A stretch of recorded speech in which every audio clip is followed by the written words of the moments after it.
Hi, Monarchs fans. It's very nice to be with you, and it's not every day that you get to have the voice of the Kansas Jayhawks with you, Mr. Brian Hanni. I'm Jaxson Webb, and today a very special day, KU Day here at Legends Field. You got the team playing in the background. Hopefully they can clinch out the win.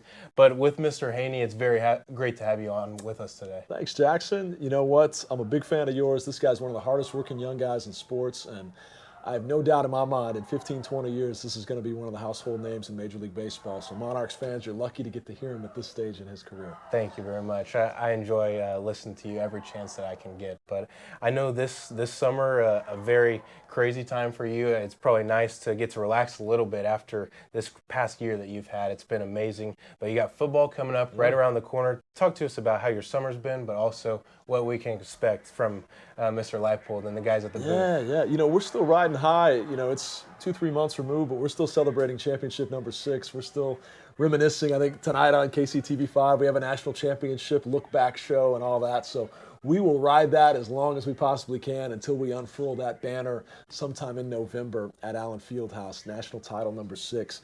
But to have a season in which we became the winningest program of all time and national champions, to then see Ochai and Christian both drafted in the first round, it's been an amazing few months. Yeah. But you mentioned football. You know, at the time of taping, we are 48 days away. Gale Sayers' jersey number at Kansas. 48 days away from Lance Leipold's second season. Tennessee Tech coming up on September the 2nd. There is no doubt in my mind, Jackson, he is turning the corner at Kansas. We just turned in the top 25 transfer portal recruiting class. Of course, last year they beat Texas down in Austin. Now they have the best quarterback we've had at Kansas since Todd Reesing and Jalen Daniels. So I'm really proud about the momentum they're building. And with Travis Goff's leadership as our athletic director at the top of everything, it's a tremendous time to be a Jayhawk, no doubt. And I talked with you and Dan Vaughn in the other room, and I heard you say, you know, Jay Hendricks, we kind of have a tie there with Travis Goff and how they both got into sports and Jay helping him. But more about football, you get a behind-the-scenes look at the guys throughout this summer and how they're doing with camp. And like you said, with Jalen Daniels, one of the best quarterbacks the university has seen in recent history. But with guys like him and Devin Neal, I know they're really excited. Can you tell us what you're mostly excited for? Yeah, I'm really intrigued to see what the offense is going to look like because JD, as we call him, Jalen Daniels, he's now rocked out 220 pounds. He says he can read coverages and opposing defenses better than he's ever been able to. But you look at the running back room, and in addition to Devin Neal, who was a 4-star out of Lawrence High School, they bring in Savion Morrison, a guy from Nebraska. It's a big-time talent. Then you look at Topeka High transfer or Topeka High product that transfers in from Minnesota that we're fired up about as well. And Kai Thomas, he's a jet. He can really be explosive for us. On top of Daniel Highshaw, they've got so many backs that are capable. They all do different things. So what's going to be the run-pass balance? To quote Earl Bostic, our starting left tackle, he said it's going to be a 6-headed dragon. Now, I don't know if that's a Game of Thrones reference or what that is, but he says Coach Kotelnicki, the OC, and him are calling it the 6-headed dragon. It's so versatile. So who knows what that adds up to? But the point is they've got so much depth at running back, great quarterback. I'd like to see some other pass catchers emerge and step up now that they've lost Kwame Lassiter to the NFL. Once that happens, look out because that offense is going to be fun to watch, and hopefully we'll be waving the wheat a lot at Memorial Stadium this fall. I definitely hope to see that for sure. The Jayhawks, it's going to be a very fun fall. You guys, you definitely got to get there to see what's going to take place. But whatever happens in the fall, you know, it's going to be a very fun winter after what just happened. Talk to us about this year, this season, a historic year. The fans have been waiting for a very long time for this. Yeah. Still on cloud 9, national champions. Talk about how special that is. Yeah, it's incredible because with the way March Madness works, you know, some of the best teams don't ever even make it to the Final Four, let alone cut down nets as national champions. And I think back to this 2020 team that showed up tonight, they would have been the #1 overall national seed before the pandemic hit, and yet that was taken away by COVID-19, and we never know what could have been with that team. You think about some other teams like Frank Mason's 2017 team when he was National Player of the Year. They got upset in the Elite Eight here in Kansas City. What might have been? The point is, you never know when you're going to make it. You never know how long it'll be before you win another one. I mean, it was 20 years between Danny and the Miracles and Bill Self's first title. Roy Williams had the winningest program in the 1990s, but we never won a national championship. Then it was 14 years between Self's first and second title. So the point is, You soak it up when you get the chance. You appreciate every year when you're in the mix. And how spoiled are we as Jayhawk fans that seemingly every single year you're in contention to not only win the Big 12, but to be a 1 or a 2 seed. I mean, it's unreal to think that Bill Self's lowest seed on Selection Sunday is a 4 seed. And if you include that 2020 year where they would have been the number 1 overall seed, it's 9-1 seeds in the last 14 years. It's unheard of. Yeah. Duke's not doing that. Carolina's not doing that. We are so lucky.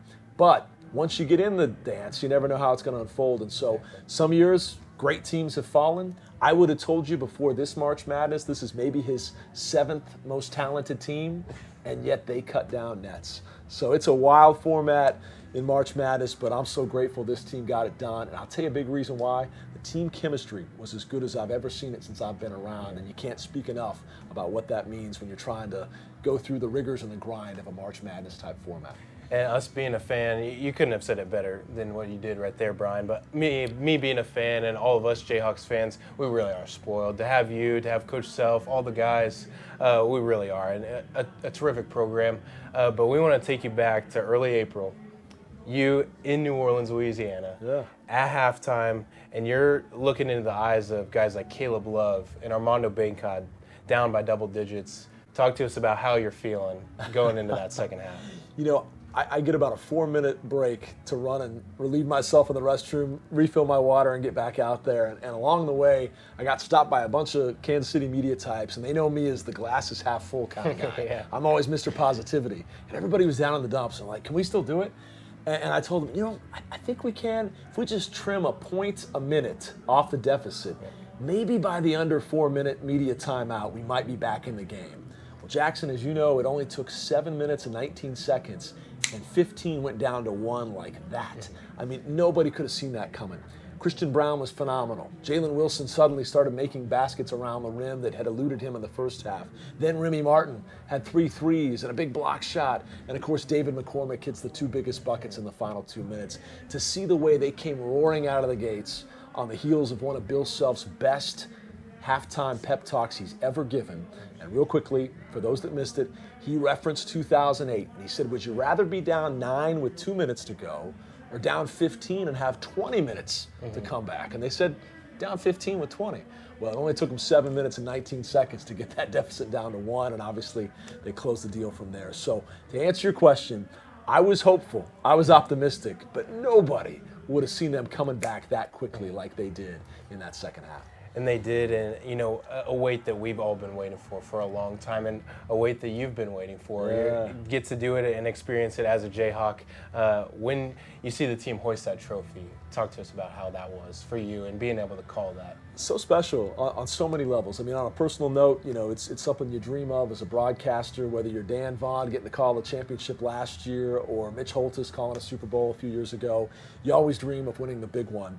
But on a personal note, for Bill Self, who's become a dear friend and the guy that's supported me at every level of my career, knowing what he'd been through and losing his father back in January, what a season it had been emotionally for him and his family, to go out on top, to be thinking of his dad in that moment as the confetti was raining down, that's pretty special stuff. And had we not come back and beaten K-State down 16 at the half in Manhattan, just hours after his father had passed away, I don't know that we have as much to draw from in the, you can do this, you can battle back by 15. And so that huge win they got right after Bill Self Sr.'s passing actually kind of paved the way for the biggest of all wins. And I know his father was smiling down on him from heaven, awfully proud of the way his son handled that comeback. Well, it was a very, very special year. We want to congratulate you on the work that you did and the numerous calls that will never be forgotten, and a very special year. So thank you. Thank you so much, Jackson. Thanks to Mark Brandmeier for having KU Night.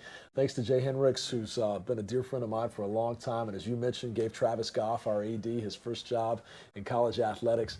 We love our partnership and our relationship with the Monarchs. We love the Buck O'Neil Classic, which has been a staple the last couple of years. We're so thrilled to have it here at the home of the Monarchs each spring. So thank you guys. Thanks for your support, and let's go get another run at a 7th title next year. How's that sound? Let's do it. Thank you very much, Brian, and thank you, Monarchs fans, for tuning in. More Monarchs Show right after this.